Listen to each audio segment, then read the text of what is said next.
नमस्कार दोस्तों, आपका बहुत बहुत स्वागत है एक ऐसी इंफॉर्मेटिव वीडियो में जो हर आम भारतीय के लिए बेहद ज़रूरी है। चाहे आप 8 साल के हो या 60 साल के, कैश ऐसी चीज़ है जो हर घर में घूमती है। कभी शादी में, कभी प्रॉपर्टी में, कभी गिफ्ट में। लेकिन क्या आप जानते हैं कि कैश को लेकर के इनकम टैक्स, आरबीआई और ईडी के कुछ सख्त नियम हैं। अगर आपने इन लिमिट्स को पार कर दिया तो हो सकता है अगला नोटिस आपके ही घर पहुंच जाए। तो इस वीडियो को आखिरी तक जरूर देखें, क्योंकि आज हम बात करेंगे घर में आप कितना कैश रख सकते हैं, बैंक में कितना जमा या निकाल सकते हैं, शादी, गिफ्ट या प्रॉपर्टी में कैश लिमिट क्या है, और कौन सी गलती करने पर 137% यानी 137% तक की पेनल्टी लग सकती है। तो सबसे पहले हम बात करते हैं सबसे पहले पॉइंट पे कि घर में आप कितना कैश रख सकते हैं। तो बहुत सारे लोग पूछते हैं भाई घर में कितना कैश रख सकते हैं। तो ध्यान से सुनिए, कानून में इसका कोई फिक्स लिमिट नहीं है। आप घर में जितना चाहे उतना कैश रख सकते हैं, लेकिन अगर कोई इनकम टैक्स डिपार्टमेंट की टीम आपके घर पहुंच गई तो आपको ये बताना पड़ेगा कि इसका सोर्स क्या है, यानी ये कैश आया कहाँ से। अगर आपके पास बुक्स ऑफ अकाउंट मेंटेन है तो उसमें डिटेल होगी कि पैसा कहाँ से आ रहा है। हो सकता है कि आपके पास जो कैश घर में रखा है वो एफडी यानी फिक्स्ड डिपॉजिट की मैच्योरिटी से आया हो, आपने कोई प्रॉपर्टी सेल की हो उससे आपको मिला हो, आप अगर किसान हैं, फार्मिंग है, उसकी इनकम हो सकती है, आपने दुकान का कुछ आपका बिजनेस है आपने सेल किया है उसकी उसका कैश हो सकता है। तो आपको उसका रिकॉर्ड रखना ज़रूरी है। अगर कोई आता है इनकम टैक्स डिपार्टमेंट का, आपको बताना पड़ेगा कि ये कहाँ से पैसा आया। अगर आप सोर्स नहीं बता पाए यानी दाल में कुछ काला है, फिर क्या होगा, जितना कैश है उसका भी 37% ज़्यादा, यानी पूरा का पूरा 100% जितना कैश मिला प्लस उसके ऊपर 37% और टोटल 137% तक का इनकम टैक्स डिपार्टमेंट आपके ऊपर पेनाल्टी ठोक सकता है। दूसरे पॉइंट पे आते हैं, इनकम टैक्स कब और क्यों पूछ सकता है। तो आपको पता ही है, मैंने आपको जैसे बताया कि अगर तब पूछ सकता है जब आप सोर्स नहीं बता पा रहे हो कि ये पैसा कहाँ से आया। अब यहाँ पे कैश का सोर्स आपको जस्टिफाई करना पड़ेगा, जैसा मैंने आपको बताया। कैश मिलने पे 137% तक की पेनाल्टी, ये भी मैंने आपको बता दिया। अब यहाँ पे नेक्स्ट पॉइंट पे आते हैं जो मेन पॉइंट है कि बैंक में कितना कैश डिपॉजिट या विड्रॉ कर सकते हैं। तो आपको मैं बता दूं कि बैंक अकाउंट में ही जो ट्रांजैक्शन होता है उसी से इनकम टैक्स डिपार्टमेंट को पता लगता है कितना कैश की मूवमेंट आप कर रहे हो। बाकी और तो कोई तरीका है नहीं पता लगाने का। मान लीजिए फाइनेंशियल 2026 25 26 जो अभी चल रहा है, इसमें आपने सेविंग अकाउंट में 10 लाख से ज़्यादा कैश जमा कराया या निकाला। ठीक है, सेविंग अकाउंट की पहले मैं बात कर रहा हूँ कि सेविंग अकाउंट में क्या लिमिट है। आपने 10 लाख से ज़्यादा कैश जमा किया या निकाला, तो जिस बैंक में आपने ऐसा किया है जहां अकाउंट है, वो बैंक सीधे इनकम टैक्स डिपार्टमेंट को इसकी इंफॉर्मेशन देगा। ये कंपलसरी है उनके लिए। सेविंग अकाउंट में 10 लाख से ज़्यादा एक फाइनेंशियल ईयर में आप कैश जमा या निकाल नहीं सकते। मैं कैश की बात कर रहा हूँ, ऑनलाइन ट्रांजैक्शन आप कर सकते हो। अब यहाँ पे करेंट अकाउंट की बात करें तो उसमें 10 की जगह 50 लाख है। ठीक है, 50 लाख से ज़्यादा अगर आप कैश जमा करते हो, निकालते हो, तो उसकी रिपोर्टिंग बैंक को, इनकम टैक्स डिपार्टमेंट को करनी पड़ती है। ठीक है, अब यहाँ पे अगले पॉइंट पे आते हैं। जॉइंट अकाउंट में भी कैश लिमिट वैसे ही है। अगर वो सेविंग है तो 10 लाख, और अगर करेंट अकाउंट है तो आपको जैसा मैंने बताया 50 लाख से ज़्यादा कैश डिपॉजिट या विड्रॉल पे बैंक इन्फॉर्म करेगा इनकम टैक्स डिपार्टमेंट को। अब आगे की बात ध्यान से सुनिए। अगर आपने पिछले 3 साल का आईटीआर नहीं भरा है और एक फाइनेंशियल ईयर में 20 लाख से ज़्यादा आपने कैश निकाला है, तो बैंक 2% टीडीएस काटेगा।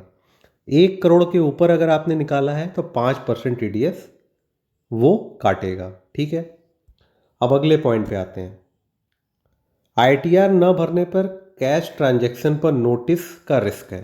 ठीक है, आपको आईटीआर भी फाइल करना है। जो कैश ट्रांजैक्शन है उसका भी रिस्क होता है।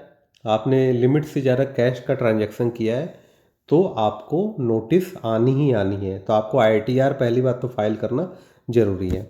अब तीसरे मेन टॉपिक पे आते हैं। सबसे पहला जो मेन टॉपिक था वो हमारा था सबसे पहले कि घर में कितना कैश रख सकते हैं, मैंने उसके बारे में बताया। दूसरा मेन टॉपिक था बैंक में कितना कैश डिपॉजिट या विड्रॉ कर सकते हैं, सेविंग और करेंट का, 10 लाख 50 लाख।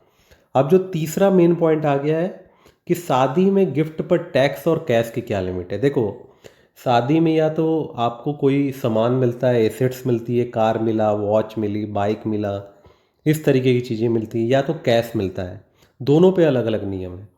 सबसे पहले आपको बात करते हैं रिलेटिव और नॉन रिलेटिव। अगर किसी रिलेटिव से मिला है, रिलेटिव में कौन आते हैं?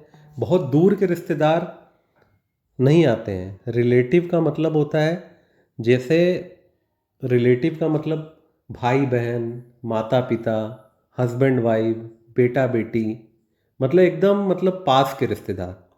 अगर उससे 50, उससे चाहे जितना भी गिफ्ट मिले, जितने भी रुपए का गिफ्ट मिले, ठीक है, कितने भी रुपए का मिले गिफ्ट, तो वो नॉन टैक्सेबल होता है रिलेटिव से। अगर नॉन रिलेटिव से 50,000 से ज़्यादा का गिफ्ट मिला है, जैसे किसी दोस्त से मिल गया या बहुत ही दूर के रिश्तेदार से मिल गया आपको, तो 50,000 से ऊपर का अगर आपको गिफ्ट मिला है तो इनकम में आपके जुड़ जाएगा जो आप रिटर्न फाइल करोगे। जैसे मान लो आपकी टोटल इनकम है 10 लाख रुपए की, आपको गिफ्ट मिला 50,000 के ऊपर किसी नॉन रिलेटिव से 2 लाख रुपए का, तो 10 लाख आपकी इनकम, 2 लाख वो वाली गिफ्ट वाली इनकम भी आपकी ऐड हो जाएगी। लेकिन अगर यही 2 लाख किसी रिलेटिव से मिला होता, आपके भाई से, बहन से, माता से, पिता से, बेटे से, बेटी से, या बेटे या बेटी को मिला होता आपसे, तो वो नॉन टैक्सेबल होता। अब कैश की बात मैं करने जा रहा हूँ। अभी क्या है कि नॉन कैश की ये बात हुई, अब कैश में बात करते हैं। ठीक है, कि कैश में कितना अलाउ हुआ है। 2 लाख से ज़्यादा का अगर आपको गिफ्ट कैश में लिया या आपने दिया, यहाँ दोनों चीज़ें, लिया या दिया दोनों, तो लेने वाले को उतनी ही पेनल्टी लगेगी। जैसे आपने किसी से 3 लाख रुपए का कैश लिया, मतलब गिफ्ट के तौर पे उसने आपको दिया, तो उतना ही आपको पेनल्टी लग जाएगी। 3 लाख वो, ठीक है, जो आपने लिया, 3 लाख रुपए की पेनल्टी लग जाएगी पूरी की पूरी। लेकिन 1 लाख का लिया तो पेनल्टी नहीं है। समझ गए आप? अब आगे, ये मैंने आपको बता दिया नॉन रिलेटिव वाला। 2 लाख से ज़्यादा अगर कैश गिफ्ट पे जो है, पूरा का पूरा उतनी ही पेनल्टी लग जाएगी। जैसे मैंने आपको बताया, 2 लाख से ऊपर 2,01,000 आपको मिला किसी से कैश में गिफ्ट, तो पूरा 2,01,000 पेनल्टी आपकी लग जाएगी। अब यहाँ पे सोना या प्रॉपर्टी में क्या लिमिट है, ये भी मैं बात कर लेता हूँ। जैसे क्या होता है कि आपने 20 लाख रुपए की प्रॉपर्टी बेची, आपने कहा कि हम 10 लाख रुपया कैश में लेंगे, 10 लाख रुपया चेक में लेंगे, लेकिन वो कैश में जो आपने लिया है वो आपको दिखाना भी पड़ेगा ना स्टैम्प पेपर में। आपने 10 लाख का कैश नहीं दिखाया, मान लो उसमें से 2 लाख दिखाया, 10 लाख चेक से, 2 लाख आपने कैश से दिखाया, 8 लाख आपने दिखाया ही नहीं। तो उस केस में क्या होगा कि आपको जितना आपने लिया है 2 लाख से ऊपर, वो पूरा आपका पेनाल्टी लग जाएगी। अगर आपने 2 लाख से ज़्यादा कैश दे करके कोई ज्वेलरी, प्रॉपर्टी या बड़ी चीज़ खरीदी है, तो सामने वाला उसको एक्सेप्ट नहीं करेगा, क्योंकि इनकम टैक्स एक्ट के तहत 2 लाख से ज़्यादा कैश लेने पर सेलर पर भी उतनी ही पेनाल्टी लग जाती है। आपको बात समझ में आ गई? अब आगे चलते हैं। अब यहाँ पे डोनेशन वाला मेन पॉइंट समझते हैं। डोनेशन और बिजनेस खर्च की क्या लिमिट है। अगर आप किसी संस्था या एनजीओ को दान देना चाहते हैं, तो ध्यान रखें, ओल्ड टैक्स रिजिम में सेक्शन 80G के तहत सिर्फ 2,000 तक कैश में डोनेशन अलाउड है। ठीक है, ओल्ड टैक्स रिजिम में ही वैसे भी आपको चैप्टर 6A का डिडक्शन मिलता है। न्यू टैक्स रिजिम जो आ गई उसमें आपको जो टैक्स का जो रेट है, स्लैब रेट है, वो कम है, आपको ज़्यादा उसमें एग्जेम्पशन मिलता है। तो उसमें ये सभी डिडक्शन, ATC वगैरह, ये सब डिडक्शन न्यू टैक्स रिजिम में अलाउ नहीं होते हैं। ठीक है, तो इससे ज़्यादा अगर आप कैश किसी को देते हो, मान लो आपने 2,000 से ज़्यादा 10,000 दे दिया किसी को, लेकिन डिडक्शन आपको 2,000 का मिलेगा कैश डोनेशन का 80G में, वो भी ओल्ड टैक्स रिजिम में। ठीक है, अगर आप बिजनेसमैन हैं तो कोई भी खर्चा 10,000 से ऊपर कैश में पे नहीं कर सकते, वरना वो खर्चा इनकम टैक्स में डिसअलाउ हो जाएगा और आपकी टैक्सेबल इनकम बढ़ जाएगी। आपको ये बात समझ में आ रही है कि नहीं? देखो, आप जब प्रॉफिट एंड लॉस अकाउंट बनाते हो, ठीक है, तो आप डेबिट में लिखते हो सारे एक्सपेंसेज, तो वो आपके इनकम से, जो ऊपर आपने ग्रॉस प्रॉफिट आपका हुआ था, उसमें से वो घटता जाता है, फिर लास्ट में वो खर्चा माइनस होने के बाद आपका नेट प्रॉफिट आता है। ठीक है, तो अगर आपने कैश में कोई खर्चा किया है 10,000 के ऊपर, तो वो उसमें माइनस नहीं हो सकता, वो डेबिट नहीं हो सकता है, 10,000 तक ही अलाउ है। ठीक है, अब यहाँ पे अगले पॉइंट पे आते हैं। लोन देना या लेना कैश में, section 269 double S, section 269 ST का क्या नियम है। तो जैसे क्या होता है ना कि वो गलती जो कई लोग अननोइंगली कर देते हैं, जैसे लोन देना या लेना कैश में, तो ये दोनों सेक्शन जो है इसके तहत आप 20,000 से ज़्यादा का लोन कैश में नहीं ले सकते और ना ही दे सकते हैं। अगर किया तो उतनी ही पेनाल्टी लगेगी, समझ गए, जितना आपने किया उससे ज़्यादा उतनी ही पेनाल्टी लग जाएगी। 1 लाख किया तो 1 लाख की पेनाल्टी लग जाएगी। ठीक है, अब नेक्स्ट पॉइंट पे आते हैं, आईटीआर और एआईएस टीआईएस रिपोर्टिंग का क्या महत्व है।